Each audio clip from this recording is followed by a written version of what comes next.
నమస్తే my dear competitive aspirants, welcome to Bhagat Singh academy.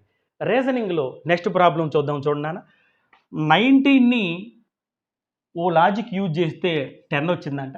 So same logic ఇక్కడ 20కి use చేస్తే answer ఎంత అంటున్నాడు. ఓకే, మరి ఇక్కడ చూడగానే మీరు ఇక్కడ చూడండి, 1 + 9 10 బాగానే ఉంది. 2 + 0 2 + 0 ఎంత రావాలి? 2 రావాలి. 2 + 0 2 రావాలి. మరి కింద ఆప్షన్లో 2 లేదు కాబట్టి వెంటనే మీ బ్రెయిన్ వేరే లాజిక్కి షిఫ్ట్ అయిపోవాలి. ఇది ప్రాక్టీస్ మీదే వస్తుంది, గమనించండి. రైట్, మరి ఇక్కడ యూజ్ చేసినటువంటి లాజిక్ ఏంటంటే నాన్న, మీకు డైరెక్ట్గా చెప్పేస్తున్నాను చూడండి. 19² అంటే 361. 361.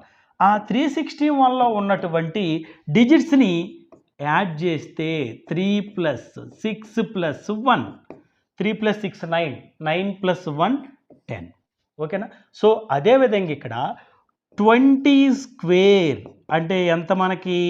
400. 20² అంటే 400. మరి ఇక్కడ డిజిట్స్ని యాడ్ చేసినప్పుడు ఇక్కడ కూడా డిజిట్స్ని యాడ్ చేయాలి కదా మనం. సో కాబట్టి 4 + 0 + 0 కాబట్టి ఎంత నాన్న? 4.